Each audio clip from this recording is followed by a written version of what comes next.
Welcome to part 2 of our 5-part series on how to implement a program to improve your agency's revenue, profitability, and growth. In the previous segment, we identified the 3 key drivers of a successful agency. In this segment, we will dive into the very best method for utilizing those 3 key drivers.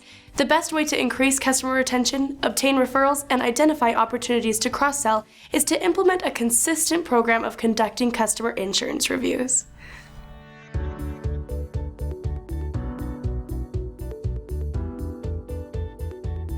You may already be familiar with customer insurance reviews, or maybe you call them by a different name.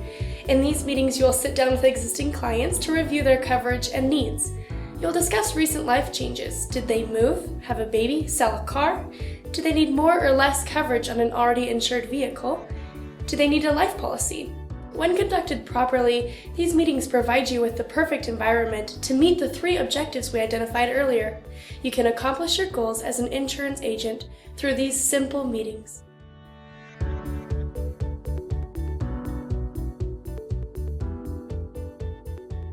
Your natural inclination when you think about building your agency might be to wonder, how can I find new sales? After all, new sales creates revenue and growth. Though that is true, a leaky bucket is difficult to fill up.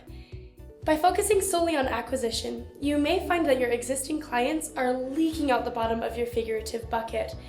As you focus your efforts on retention to stop the leaking, new customers will really begin to make a difference. Implementing a customer review program is the best way to stop the leaking. You may also find that your customers' needs are no longer met by their current coverage. Maybe their lives have outgrown their current policies. These meetings are perfect for identifying opportunities to turn a monolined customer into a multi-lined customer. But remember, you don't want to sell them in the meeting. We'll talk more about that later. You can use these meetings as an opportunity to ask for referrals. When you're talking about life changes, it might be natural to ask about a family member or a friend. If you've built a proper relationship, people will be happy to refer you.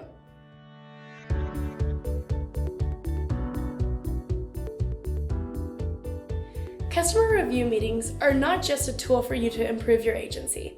They are also of great value to your customers. Taking care of your customers establishes you as a trusted advisor. This gives your customers a sense of confidence and peace of mind, knowing that you're looking out for their best interest. Most importantly, reviewing policies reveals potential gaps or overlaps in coverage you otherwise will never have known about. This is critical to avoiding potential loss. Consider this real-life example. My family and I have been going to Lake Powell for a little over 12 years now, and at the very beginning of going to Lake Powell, we used to stay in trailers or stay in tents on the beach. So us and 5 other families got together, pulled in some money, and we decided to buy a houseboat. We paid $10,000 between all of us combined, and we purchased this houseboat. And so back in the day, $10,000 would get us quite a ways with the houseboats that were just coming out. But over the 12 years, we decided to do some upgrades. We would put in big screen TVs, we put in freezers, barbecues, we put in sleeping stuff up on top, ovens, air conditioning. So we really made it really nice. As we were getting ready to go to Lake Powell one year, Lake Powell decided to send us an email that said, hey, accidentally we sunk your boat, and they showed us a picture of our boat going under the water. And we never did any type of a review to up our insurance policies to include all of the new stuff that we put on it, all the upgrades. And when we decided to book out the boat, as far as what totaling it out, it actually totaled out at $140,000.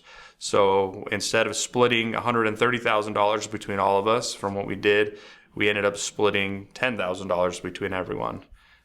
It is unfortunate that these types of things happen far too often, especially when these types of gaps are easily discovered and corrected during a customer review.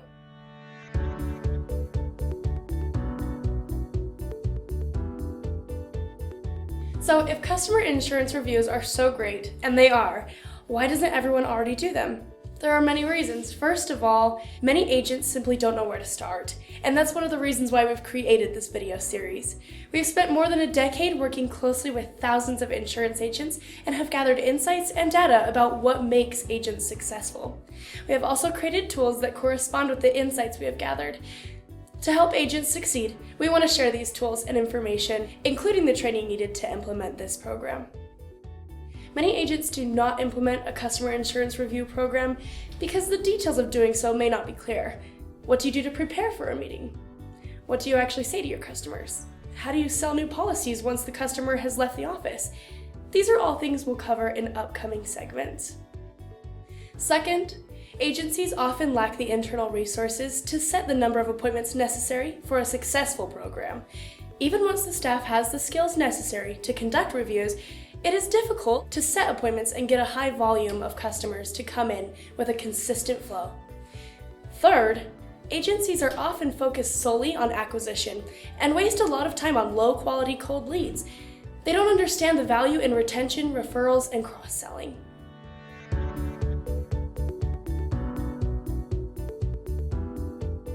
Even once a program has been implemented, there are some pitfalls that should be avoided if you want to be successful. Here are a few common mistakes that must be avoided to make your insurance review program effective.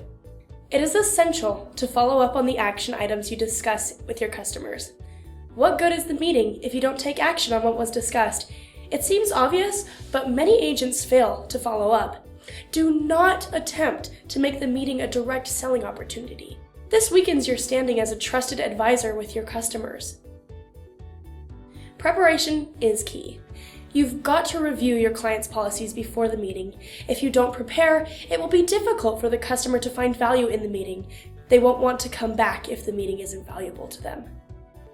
The Customer Insurance Review Program is a fundamental approach to growing your agency over time. It must become a consistent part of your daily operations. Starting and stopping during different parts of the year have proven to be an ineffective way to run the program. Make a goal for a minimum number of meetings to have each day or week. It can be as low as 2 or 3 per week, but do it consistently and make it a part of your agency culture. Our calculator tool at calculator.engagexapp.com can help you determine how many appointments you should set each day to make your program as effective as possible. You may not see an immediate spike in growth, but a systematic approach to these meetings makes a lasting impact year over year.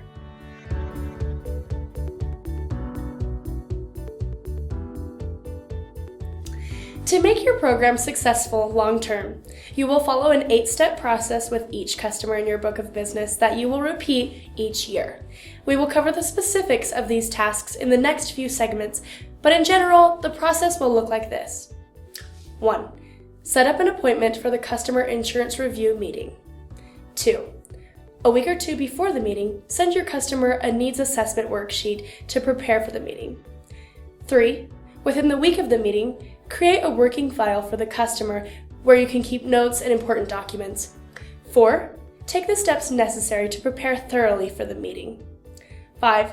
The day before the meeting, give the customer a reminder call. 6. Conduct a customer insurance review meeting.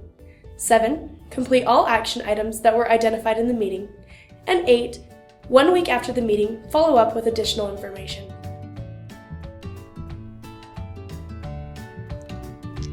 The purpose of this video series is to arm you with the skills and tools necessary to be successful.